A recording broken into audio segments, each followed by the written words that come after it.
ụmụ nwoke geenụ ntị. Ọ bụrụ na ịnụgo nwaanyị, biko this video is not for you. Then ụmụ nwoke na-akpọ bụ ndị na-anụbeghị nwaanyị, ndị ka ya anụ.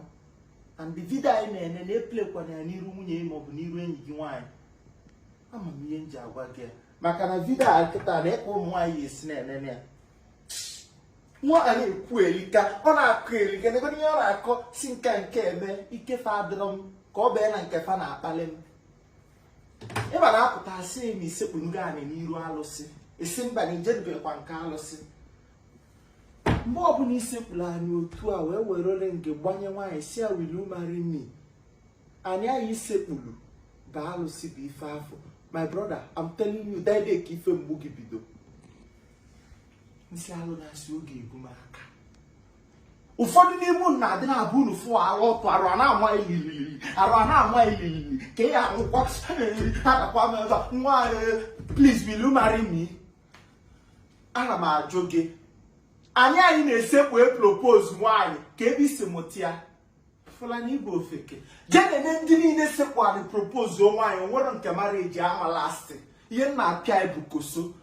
Ama m na onye na-agwa gị akịta na enyi gị nwaanyị ya asị gị ọnwa na-amara ife ka ị na-enene vidiyo ahụ illiterate a ama m mana ihe na-agwa ya bụ eziokwu. Ọ bụla inside life ọ sị na ị ya ata afọ be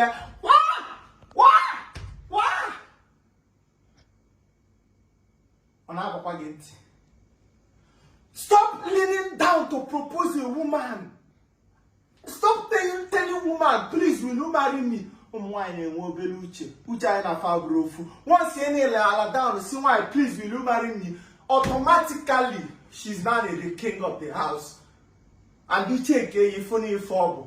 Then ụmụ nwaanyị bịa ha ngịsị aka sunflower. Say yes. Dimkpa dịka gị chile ọzọ mụọ omenala ndị Igbo. Iche na mpịa bụ ewu. Nwoke ma ịbịa, nwoke ma ife o ji bụrụ mmanya bunye nwunye ya, bunye adị ya nwaanyị ma ọ bụ nwa ya nwaanyị si ya na mmanya je bunye adị gị iruo isekpuru anyị bunye adị mmanya. Ihe a na-agwa nke nwaanyị bụ you have to be submissive to your husband, but after ka ebunyesi gị mmanya isi no na ịma nkwe, you went ahead and go and kneel down to propose her. That is the day your suffering started. Ihe aka afọ m ya aka m Kedu isi motia joy your father mosepulu and propose your mother. Enwe ihe mee na ebunye nwaanyị mmanya si ya go and kneel down and give it to your husband.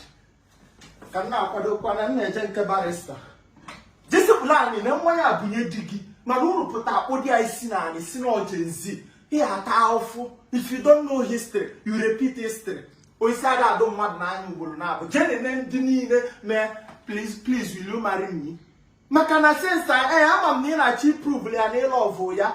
Ọ bụrụ na ngonye ifonu na fonu a ngonye gịnị ya